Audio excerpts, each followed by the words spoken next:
Hello friends and students, welcome back to the channel physical sciences. बिना समय गंवाए अपने टॉपिक पर आते हैं और बात करते हैं कि सिंपल हार्मोनिक मोशन करते हुए कण का displacement, velocity, acceleration, kinetic energy, potential energy and total energy को हम ग्राफिकल फॉर्म में कैसे रिप्रेजेंट कर सकते हैं। तो हमारे पास जो डिस्प्लेसमेंट का इक्वेशन आया था वो था y = a sin omega t. Velocity का equation a omega cos omega t, a acceleration = -a omega square sin omega t, जिसके बारे में हम पिछले लेक्चर में बात कर चुके हैं। नाउ हमें इक्वेशन नंबर 1 पे बात करते हैं। तो हमें पता है कि जब हम इसको टाइम और डिस्प्लेसमेंट के फ्रेम में रिप्रेजेंट करेंगे तो हमने मान लिया कि ये एक्सिस जो है हमारा ये रिप्रेजेंट कर रहा है टाइम की एक्सिस है, क्योंकि इस इक्वेशन में एस कांस्टेंट है, साइन कांस्टेंट है, टाइम वेरिएबल है एंड वाई जो है डिपेंडेंट वेरिएबल है। किसके ऊपर डिपेंड करता है? टी के ऊपर डिपेंड करता है। तो ये सारे क्वांटिटी ए साइन ओमेगा ये सब कुछ कांस्टेंट हो गया। तो जैसे जैसे हम टी को वेरी करेंगे वैसे वैसे हमारा वाई भी चेंज होगा। तो इसलिए हम टाइम को एक्स एक्सिस पे रखेंगे और वाई को हम वाई एक्सिस पे रखेंगे। तो वाई एक्सिस पर रखते हैं तो हम देख क्या रहे हैं, हम देखते हैं कि बहुत सिंपल है। लोगों को ग्राफ प्लॉट करने में बहुत दिक्कतों का सामना करना पड़ता है। बच्चे समझ नहीं पाते कि हम ग्राफ कैसे प्लॉट करें। तो एकदम सिंपल टेक्निक आपको बताते हैं। सबसे पहले यहाँ पे हम स्टार्ट करेंगे 0 से। तो हमें पता है when t = 0 then we can find out y कितना होगा। Then y = a sin omega t का मतलब sin 0, y = a sin 0। sin 0 कितना होता है? sin 0 होता है 0, तो इसलिए y का मान भी 0 हो गया। व्हेन t = सपोज हम फाइंड आउट करते हैं व्हेन t = t/4 मतलब आवर्तकाल का 1/4 भाग। हमने एक आवर्तकाल को यहाँ से यहाँ तक कंसीडर किया है, तो ये हो गया t/2, ये हो गया t। इसके बाद ये हो जाएगा 3t/2, इसका आधा हो गया t/4, इसका आधा हो गया 3t/4, ये t हो गया, ठीक है। ये हो गया 5t/4, फिर 6t/4, 6t/4 means 3t/2, t/4 के रिस्पेक्ट में ये आगे बढ़ रहा है। अब हम इन्हीं टाइम पे हमने निकाल लेते हैं कि हमारा ये पैटर्न कैसा आएगा। तो जब हम कैपिटल T/4 रखेंगे तो y = आ गया a साइन ओमेगा का मान क्या होता है 2π/t और स्मॉल t का मान है t/4। जब हम इसको फाइंड आउट करेंगे तो कितना हो गया, 2 से ये कैंसिल हो गया, 2 sin π/2 मतलब sin 90 आया। sin 90 का मान होता है 1, तो इसलिए y = यहाँ पे हमारा आ गया y = आ गया a, ठीक। यानी जब t = 0 था तो y = 0। जब t = t/4 आया तो मान लिया कि a का मान यहाँ पर है निगेटिव साइड में, माइनस से यहाँ पे है। जब t/4 है तो विस्थापन का मान a के बराबर है, तो हम यहाँ से a के बराबर यहाँ पे एक पॉइंट लगा दिए। फिर इसके बीच में भी हम फाइंड आउट कर सकते हैं, लेकिन मैथमेटिकली इतना फाइंड आउट करने में बहुत टाइम लग जाएगा। तो इसी तरह हम सॉल्व करते जाएंगे तो हम देखेंगे कि जब t बराबर हमारा t/2 रहेगा तो y का मान फिर से हो जाएगा 0। जब t बराबर 3t/4 रहेगा तो y का मान जो आएगा -a आएगा। जब t का मान आएगा t के बराबर तो y का मान आएगा फिर से 0। तो इस पैटर्न को जब हम इसे प्लॉट करेंगे t/2 पे देख रहे हैं y 0 है, यहाँ पे आएगा। फिर 3t/4 पर y का मान -a है, तो 3t/4 पर y का मान -a इधर इस जगह पे पॉइंट हम यहाँ प्लॉट करेंगे। फिर 1 सेकंड t पर 0 आया। इसके बाद जब 5t/4 रखेंगे तो ये पैटर्न जो है ये आगे प्रोसीड करता जाएगा t/4 के इंटरवल पर। और चूँकि ये साइन वेव है, साइन का पैटर्न हम जानते हैं, नहीं भी जानते हैं तो हम और छोटे छोटे अंतराल पे टी के अंतराल पे हम इसको वैल्यूज़ फाइंड आउट करके इसको हम प्लॉट कर सकते हैं। तो ये नेचर आएगा कुछ इस प्रकार से, ठीक। ये एक साइन वेव है। इसी को आगे कंटिन्यू करेंगे, ए तक ऊपर जाएगा, यहाँ पे 5t ये ए आएगा, फिर इसके बाद अपोजिट डायरेक्शन में जाता हुआ फिर ऐसे चला जाए। ये इक्वेशन हमारा मिल गया, ये कर्व जो हमें मिला है, ये कर्व हमें मिल गया y = a sin omega T के लिए, यानी कि ये जो डॉटेड लाइन मिली है ये y = a sin omega t का कर्व है। इसी प्रकार जब हम इसको प्लॉट करेंगे v = a omega cos omega T को प्लॉट करेंगे तो ऐसे ही हम t = 0, t/4, t/2, 3t/4 t रखते हुए जब सॉल्व करेंगे तो हम देखेंगे कि ये सेम प्रोसेस रिपीट हो रहा है। लेकिन जब t = 0 है देन y = आएगा a, when t = t/4 then y comes on 0, when t = t/2 then v = -a, when t = 3t/4 then v = 0, 1 second when t = t then v = again +a। अब इसको plot करेंगे तो इसको plot करने पे आएगा हमारा टाइम t इधर है, v t है, इसको प्लॉट करेंगे तो ऐसा आएगा। मैक्सिमम ए है, ये वैल्यू भी ए है, ये वैल्यू भी ए है अपोजिट डायरेक्शन में। इसी प्रकार जब हम ए की बात करेंगे तो ए इक्वल टू क्या है हमारा माइनस ओमेगा स्क्वायर वाई या minus omega square a omega square sine omega t, यानी कि ये इक्वेशन बिल्कुल सेम है y equal to a sine omega t की तरह, बस एक फैक्टर और इन्वॉल्व हो गया है ए ओमेगा, यानी इसका एम्पलीट्यूड अगर ए है तो इसका एम्पलीट्यूड क्या है ए ओमेगा स्क्वायर है। तो ये सेम पैटर्न यही फॉलो करेगा, बस एम्पलीट्यूड ए की जगह पे क्या हो जाएगा ये ग्राफ आपका ए का ग्राफ जो है ऐसा बनेगा ए ओमेगा स्क्वायर माइनस ए ओमेगा स्क्वायर, ठीक है, जस्ट अपोजिट बनेगा। तो यहाँ पे है this is t/2, this is t/4, this is 3t/4। अब क्या करना है, अगर हम चाहें तो इन तीनों इक्वेशन को, तीनों ग्राफ्स को केवल एक में नहीं, हम तीनों अलग अलग नहीं, सेपरेटली एक कर्व में ही हम प्लॉट कर सकते हैं। तो इसका 3 तरीका है। सबसे पहले हम एक प्लॉट मानते हैं कि ओमेगा इक्वल टू 1। जब ओमेगा 1 है तब amplitude of y equal to कितना हो जाएगा a, amplitude of v equal to कितना हो जाएगा, इसका एम्पलीट्यूड है ए ओमेगा, ओमेगा का मान 1 रखेंगे तो हो जाएगा ए, एंड एम्पलीट्यूड ऑफ ए कितना हो जाएगा, ये भी हो जाएगा ए ओमेगा स्क्वायर है तो ये हो जाएगा माइनस ए, यानी सबका एम्पलीट्यूड सेम है। तो एक ही ग्राफ में प्लॉट करेंगे तो ये हो गया टी इधर है, यहाँ पे हमारा है, मान लेते हैं अगर टी यहाँ पर है तो इसका आधा t/2 ये, इसका आधा t/4, इसका आधा 3t/4। क्योंकि सबका एम्पलीट्यूड सेम है इसलिए हमें कुछ भी सोचने की ज़रूरत नहीं है। सबसे पहले हमने एक ग्राफ ड्रॉ किया,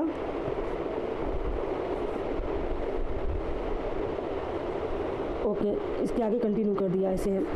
तो ये ग्राफ हो गया हमारा, यानी ये ग्राफ जो है हमें वाई रिप्रेजेंट कर रहा है। अब दूसरे ग्राफ को अगर हम इसी लाइन से रिप्रेजेंट करेंगे तो कन्फ्यूजन हो जाएगी, तो इसके लिए हम एक दूसरी लाइन का सिंबल लेते हैं, डॉटेड लाइन ले रहे हैं, डॉट डॉट करके।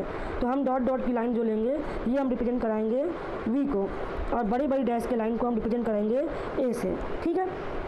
तो वी का ग्राफ कैसा आया था, वी का ग्राफ आया था इसकी स्टार्टिंग ए से स्टार्ट होती थी। तो हमने डॉटेड लाइन से शुरू करना है, तो डॉटेड से शुरू करते हुए हम गए ए तक जाएंगे और फिर यहाँ से आते हुए फिर ए तक, ओके। तो ये हो गया वाई का ग्राफ, डॉटेड वाला हो गया वी का ग्राफ। अब बचा ए का ग्राफ। अब इसी पैटर्न को यहाँ पे मैं ड्रॉ करना है तो इसी का जस्ट उल्टा रहेगा, डॉटेड लाइन से ड्रॉ करना है हमें। डॉटेड लाइन से ड्रॉ करते हुए हम आ गए, ये आगे कंटिन्यू रहेगा, ठीक है। तो इस तरह से ये बड़ी डॉटेड लाइन जो है ये ग्राफ रिप्रेजेंट कर रहा है ए को, ओके। तो ये इस तरह से हो गया। अब इसी के केस में हम ले लें omega is greater then 1, when omega greater than 1 होगा तो जो हमारे वाई का एम्पलीट्यूड क्या है, एम्पलीट्यूड वाई का जो था एक्चुअल में वाई स्क्वायर का एम्पलीट्यूड ए ओमेगा था, एम्पलीट्यूड ऑफ वी कितना था, ये ए ओमेगा स्क्वायर था, एंड एम्पलीट्यूड ऑफ ए कितना था, एम्पलीट्यूड ऑफ ओके वाई का एम्पलीट्यूड ए, वी का एम्पलीट्यूड ए ओमेगा स्क्वायर, और ए का एम्पलीट्यूड माइनस ए ओमेगा स्क्वायर, इसका ए ओमेगा, ठीक है। ये चीज़ है, वी का एम्पलीट्यूड ए, वाई का एम्पलीट्यूड ए, वी का एम्पलीट्यूड ए ओमेगा, ए का एम्पलीट्यूड माइनस ए ओमेगा स्क्वायर, ठीक।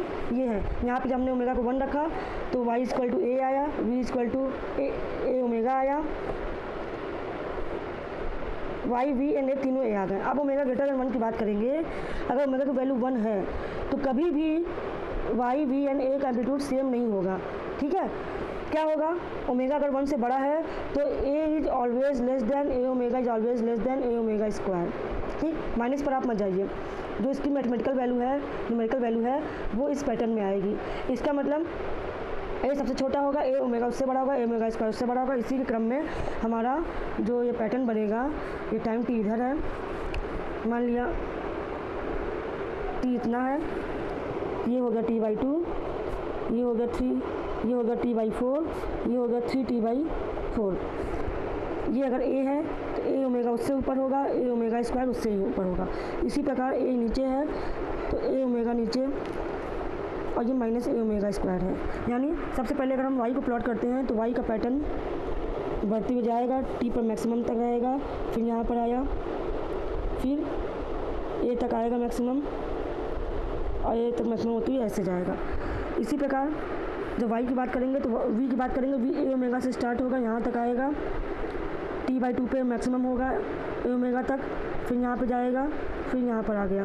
ठीक, सॉरी डॉटेड लाइन नहीं बनाया मैंने, मैं इसको मोटा कर देती हूँ।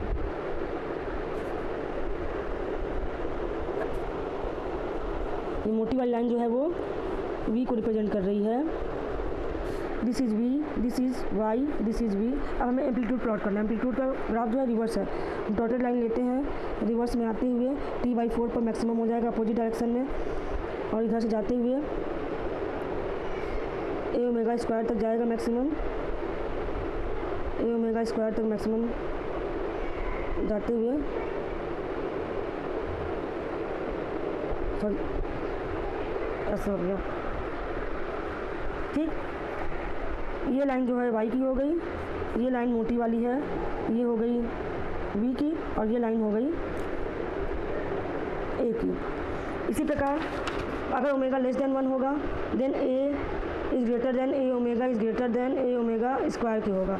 उस केस में हम फिर से जब ड्रॉ करेंगे तो अगर मान लेते t यहाँ पर है, t/2 यहाँ पर है, t/4 यहाँ पर है, 3t/4 यहाँ पर है, तो a यहाँ पर माइनस a यहाँ पर, सॉरी सबसे पहले हम मान लेते हैं a यहाँ पर है तो माइनस a यहाँ पर है, ए ओमेगा उससे नीचे होगा और ए ओमेगा स्क्वायर उससे नीचे होगा। ओके, तो जस्ट ये जो पैटर्न आया है इसका उल्टा हो जाएगा। यहाँ पर सबसे ज़्यादा एम्पलीट्यूड ए ओमेगा स्क्वायर एक्सीलरेशन का था और डिस्प्लेसमेंट का ए सबसे कम था। अब इसका उल्टा हो गया, डिस्प्लेसमेंट का एम्पलीट्यूड सबसे ज़्यादा है और उसका एक्सीलरेशन का एम्पलीट्यूड सबसे कम है। ये टॉप पॉइंट, यहाँ पर टॉप पॉइंट, इसको देखते हुए हम यहाँ से ड्रॉ करेंगे ऐसे, ये हो गया। ठीक, ये हो गया y। अब क्या है, यहाँ से आ गए, यहाँ मैक्सिमम होगा, ऐसे जाते जाते ये हो गया। ठीक, यहीं से ये रिवर्स बैक होने लगेगा। ये वाला हो गया v का ग्राफ। अब इसकी बात करते हैं एक्सीलरेशन। एक्सीलरेशन ए ओमेगा स्क्वायर यहाँ तक है तो अपोजिट डायरेक्शन में एक्सीलरेशन आता हुआ ऐसे बनेगा। आप चाहें तो डिफरेंट कलर्स को यूज़ कर लेंगे, तो आप लाइन अगर सेम कैटेगरी का भी रखेंगे तो आपको कन्फ्यूजन नहीं होगी। ये लाइन हो गया y,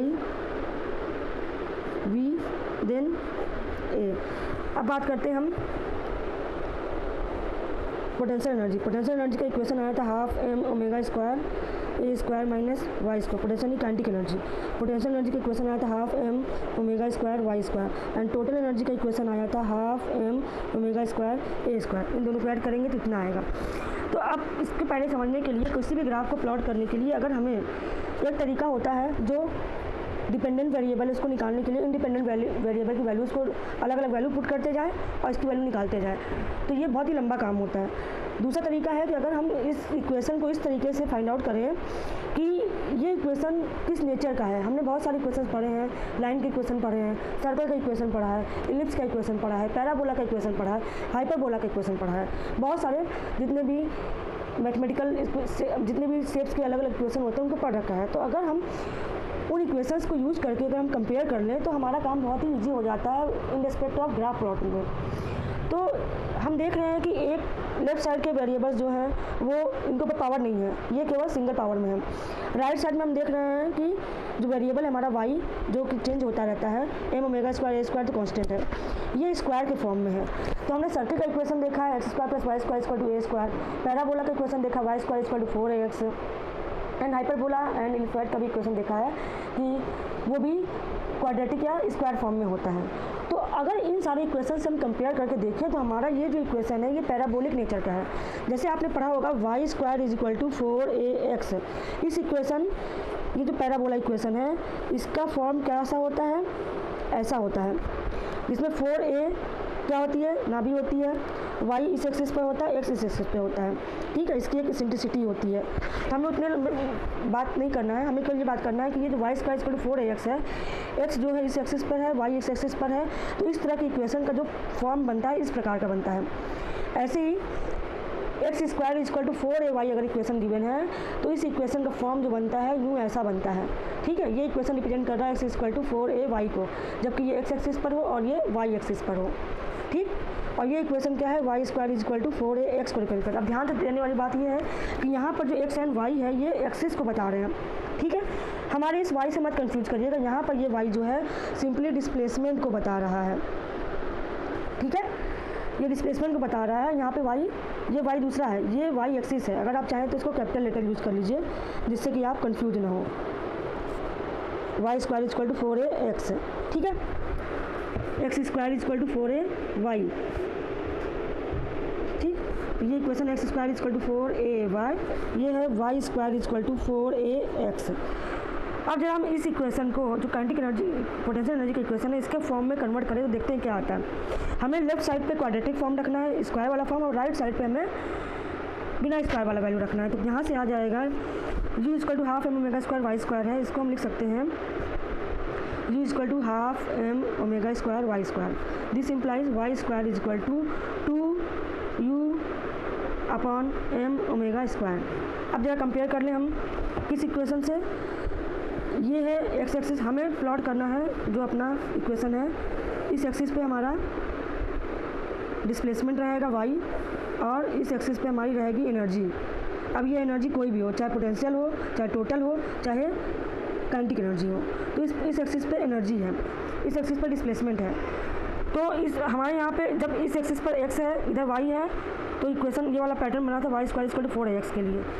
अगर हम इससे कंपेयर करें x square equal to 4ay से, तो हमारा ये इक्वेशन जरा आप कंपेयर करके देख लीजिए कि ये इक्वेशन एक जैसे हैं। कंपेयर करने पर हमें क्या मिलता है, x की जगह पे y है, हम ग्राफ में देख रहे हैं इधर x है, तो इधर हमारा y होना चाहिए। y की जगह पे क्या है, ये 4a और ये 2 अपॉन, ये दोनों इक्विवेलेंट हैं। x is equivalent to y and y is equivalent to u। तो हमारा ये पोटेंशियल एनर्जी जो है इस एक्सिस पे ऊपर की तरफ होगा और विस्थापन y इधर की तरफ होगा। हमें कुछ नहीं करना है, बस हमने देख लिया कि ये इक्वेशन एनालॉगस लग रहे हैं, एक ही जैसे लग रहे हैं। इस इक्वेशन का पैटर्न ऐसा है तो इसका पैटर्न भी ऐसा ही होगा।